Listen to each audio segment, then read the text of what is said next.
Do you know that silence is not bad? But here's the thing. Your parents' communication methods aren't going to work for your marriage. Let's jump in. Okay, so let's talk about something that we were really, really bad at in the first few years of marriage. But I feel like we've gotten a lot better. Well, if we didn't, we wouldn't have made it. That's Let's accurate. Be honest. But seeing conflict for what it is and knowing how to approach it. Yep. We know that conflict is inevitable, but what do we do when it happens?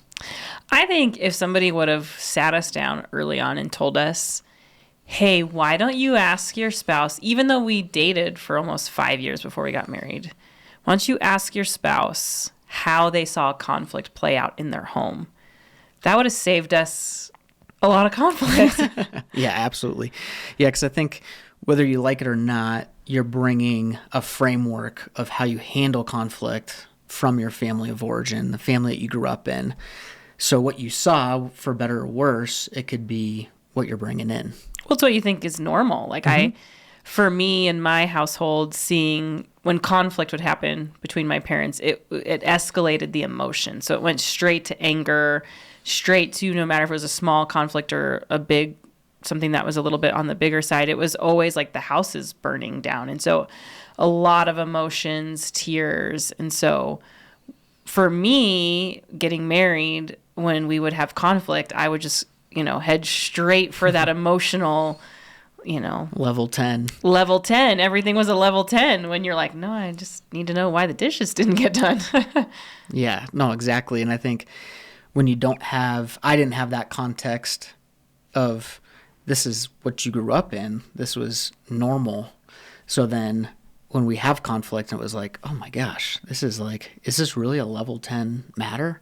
Well, and to be fair, you would say something in a tone that wasn't yelling, but it felt like we were headed in that direction. And so I would just shut down because I'm thinking of what I'm used to seeing when conflict arises versus listen to his words.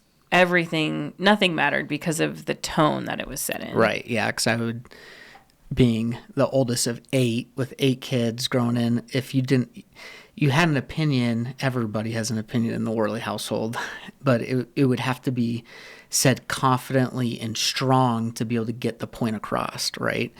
I mean, I remember I was maybe 8 or 9 years old, and my dad sat me down, and he's like, okay, you need to understand something.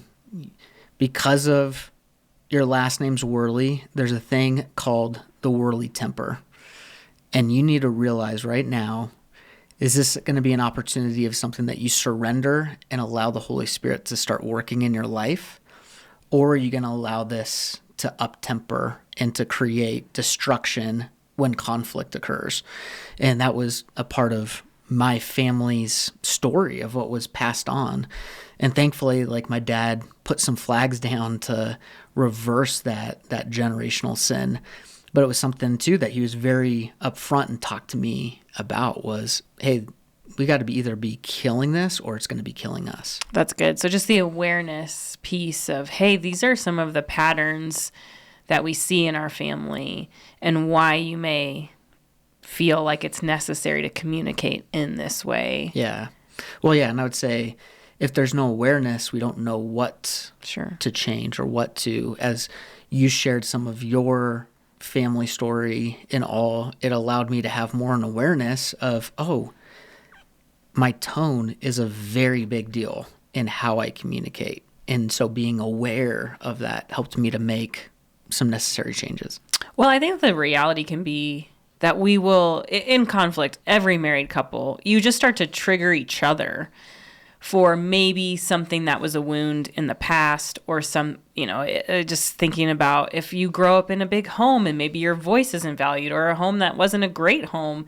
And then you're with somebody and then they're either this external processor that just talks all the time or they're not willing to listen for what you're actually trying to say. It can just continue to be this battle and just feel like you're going round and round in circles and getting nowhere when it comes to conflict and the types of ways that you interact. So if you learned a certain way from your parents how to deal with conflict and how even to see conflict, why not does that affect your marriage? Yeah, I think because we're only functioning in what we know. So if what we think is normal is escalating it to a level 10 when I forget to take the trash out, that doesn't have the same component of getting in a car wreck or spending all the money for the month or, whatever conflict can kind of come up. So I think we have to have a really just honest conversation, but also sharing that with our spouse so they know where we're coming from. And then what does health actually look like for each other? You are an external processor, right? No, I'm an internal. You're internal processor. So you're taking all these things, internalizing it, and then taking sometimes days to be able to process that, to be able to then share it. I'm not that way, but I always felt like if that was my expectation, because you're internally processing things, that's just part of how God made you and all. It doesn't mean that you're quote unquote struggling with something. You're just coming to that place in which you can share. I sat with a girl recently who was like, I don't know if our marriage is going to make it. And I was asking her why. And she just said, because we fight. And I was like, well, tell me more about that. And she had grown up in a home where her parents always chose to have their arguments behind closed doors.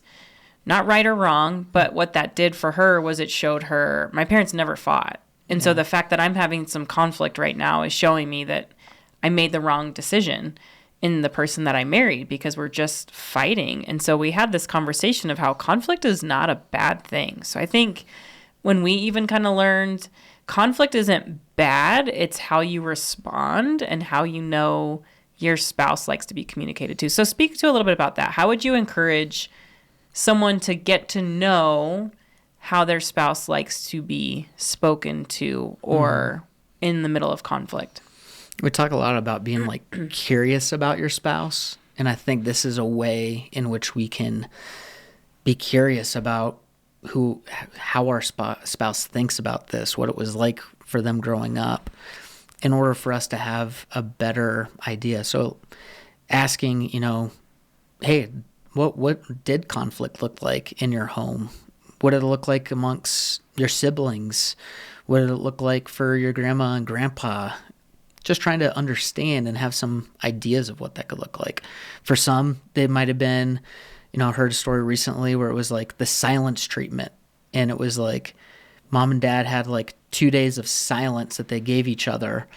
And then it wasn't until dad started vacuuming that they realized there was peace in the house. So they were always waiting for the vacuum. I mean, how you wouldn't know that as being married to a spouse that way. I love that, being curious about the other person and their upbringing. Because I think what that kind of taps into a little bit is we're designed to help each other heal through some of these things. And the way that our parents dealt with conflict, I'm sure there can be said that there's a lot of unhealthy ways and then there's a lot of healthy ways. Yeah. And so just because our parents maybe dealt with it in a healthy way, depending on who your parents are, it doesn't mean you don't learn from that, but it can't be the way that you communicate with your spouse because they're created entirely different than that. Yeah, and I think some of that if you haven't had that example, let's go to the scriptures to try to understand, what did Jesus do in conflict? There was times when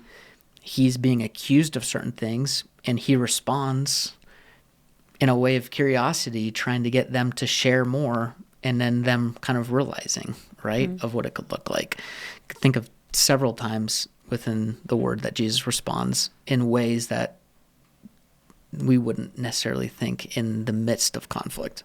Well, I even think how conflict would start for us sometimes was you would ask my opinion about something, so not even in a fight, and I wouldn't know what to do with that because growing up in a big family and being the youngest, like you got to fight to have your voice heard. So sometimes it's just easier to not have a voice. And then if other circumstances kind of come in and allow you to just kind of stay quiet, that's how you train yourself. And so then you have a spouse particularly in a marriage who might just they're finding their voice for the very first time ever. And so maybe you can speak a little bit to like, what is it like to give grace and be willing to allow that spouse to discover that? I think it's very important for us to understand some of the backstory, because what that should create is empathy as a spouse to another. Like, man, that must have been, being the youngest, always trying to fight to have your voice heard. That must have been hard. I can understand why you're emphatically trying to get something across, as you're just trying to be heard.